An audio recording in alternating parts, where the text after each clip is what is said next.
13 साल मक्का में जुल्म और सितम सहने के बाद मुसलमान बिला आखिर मक्का से मदीना हिजरत करने में कामयाब हो गए थे।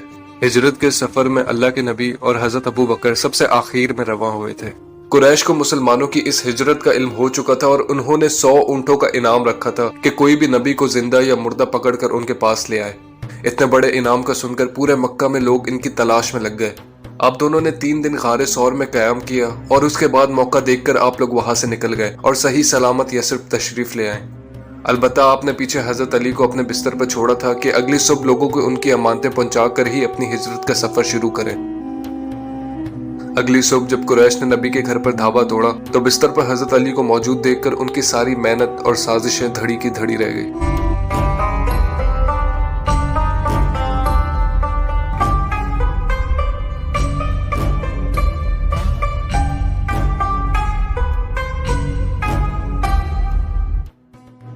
यसरिब के लोगों ने शानदार तरीके से नबी का इस्तकबाल किया। यसरिब का नाम तब्दील करके मदीनातुल नबवी रख दिया गया और बाद में सिर्फ मदीना कहलाने लगा। मदीना में मुसलमान 2 नामों से जाने जाते थे, हिजरत करने वाले मुसलमान मुहाजिरीन और मदीना के मुसलमान अंसार।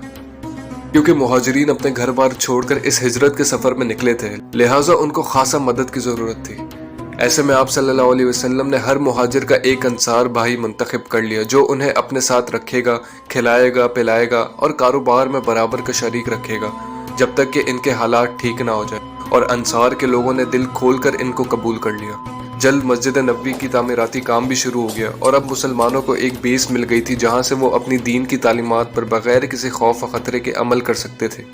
क्योंकि मदीना में पहले से यहूदी मौजूद थे तो आपने सबसे पहले एक लीडर के तौर पर उनसे मुआहिदा किया जो कि चार्टर ऑफ मदीना के नाम से जाना जाता है। इसका मकसद सिर्फ ये था कि मदीना में बसे अब इन मुख्तलिफ ग्रोह के दरमियान यकजहती रहे और अंदरूनी बैरूनी तमाम खतरात का मिलकर सामना करे।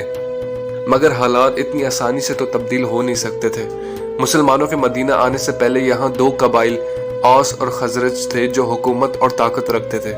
इनके दरमियान हमेशा तसादुम रहता था जिसकी वजह से मदीना के हालात मुस्तहकम नहीं रहते थे। इन दोनों में तय पा गया कि नबी के आने के बाद मदीना की सदारत नबी को फराम कर दी जाएगी, जो कि इन्होंने कर भी दी। मगर जाहिर है इस फैसले से हर कोई तो खुश नहीं हो सकता था। कुछ लोग थे जो सालों से सदारत का ख्वाब देख रहे थे और अब अचानक से उनसे ख्वाब छीन लिया गया था। इनमें से जो सबसे मजबूत मुखालिफ था उसका नाम था अब्दुल्ला बिन उबै, जो मदीना के मुनाफिकीन का सरदार था और मरते दम तक वो यहूदियों के साथ मिलकर मुसलमानों के खिलाफ साजिशें करता रहा। वहां मक्का में कुरैश ने बदला लेने के लिए मक्का के मुसलमानों के घर और माल लूटना शुरू कर दिए। ऐसे में नबी ने तजवीज दी कि मदीना से होते हुए जो भी कुरैश के कारवां मक्का के जानिब जा रहे होंगे उसे लूट कर मुसलमानों के माल के कफारे के तौर पर इस्तेमाल किया जाएगा। इसी दरमियान खबर मिली कि अबू सुफियान का एक माला माल कारवां जल्द इन रास्तों से गुजरने वाला है।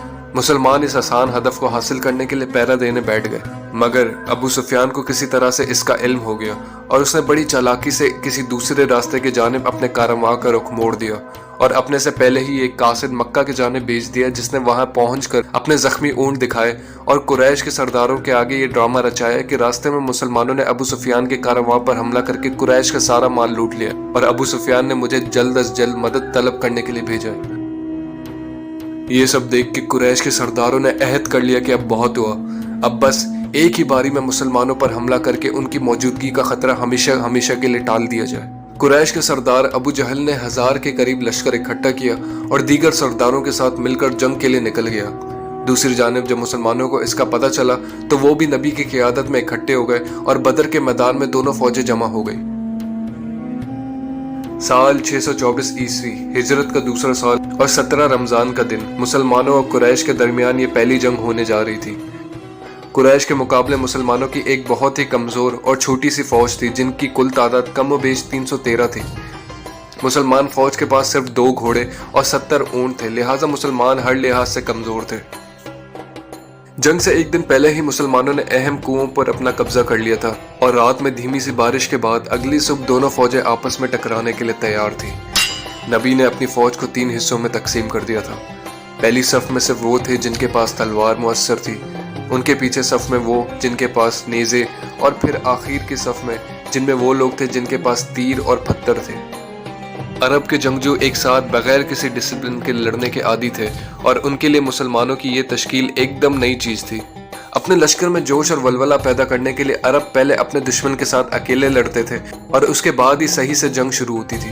ایسے میں قریش کی جانب سے عتبہ، اس کا بھائی شیبہ اور اس کا بیٹا الولید ابن عتبہ آیا۔ ان کے مقابلے میں جو آئے وہ تھے نبی کے چچا حضرت حمزہ، حضرت علی اور عبیدہ بن حارث۔ حمزہ اور علی نے تو اپنے مد مقابل آئے دشمن کو چند لمحوں میں ہی ختم کر دیا، مگر عبیدہ بن حارث اپنے دشمن کے ہاتھوں زخمی ہو چکے تھے، اور ایسے میں علی اور حمزہ ان کے دشمن کو قتل کر کے انہیں زخمی حالت میں خیمے لے گئے، جہاں وہ زخموں کی تعداد نہ لاتے ہوئے چند ہی دنوں میں شہید ہو گئے۔ ان سب کے بعد ابو جہل نے جنگ کا باقاعدہ حکم دے دیا۔ نبی نے اپنی فوج کو اپنی جگہ کھڑے رہ کر وہیں سے ہی دفاع کرنے کا حکم دیا تھا۔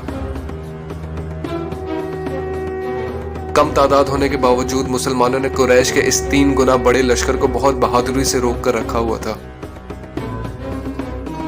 بالآخر قریش کے سپاہی ایک کے بعد ایک مسلمان ضربوں کا شکار ہونے لگے، اور ایسے میں ان کے پاؤں میدان سے اکھڑنے لگ گئے اور انہوں نے میدان چھوڑ کر بھاگنا شروع کر دیا، اور یوں مسلمانوں نے بدر کا معرکہ اپنے نام کر لیا۔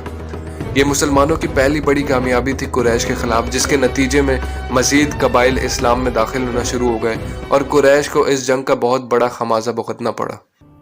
70 کے قریب قریش کے لوگ مارے گئے، جن میں کئی سردار ابو جہل سمیت موجود تھے۔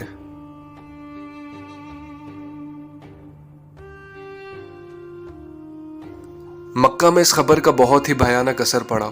پورا مکہ ہی عالم جس نے مسلمانوں سے اس جنگ کا ہم نے پچھلی ویڈیو میں ذکر کیا تھا کہ کیسے سورہ روم میں اللہ نے ایک دعویٰ کیا تھا کہ 9 سال کے اندر اندر رومنز پرشینز کو ہرانے میں کامیاب ہو جائیں گے، اور اس دن مسلمان بھی خوشی منا رہے۔ جنگ بدر کا دن ہی تاریخ کا وہ دن ہے جب رومنز نے بالآخر پرشینز کو شکست دی تھی، اور مسلمان کی ان کی قریش کے خلاف بدر کی جیت تھی، اور یوں قرآن کا یہ دعویٰ سچا ثابت ہو گیا تھا۔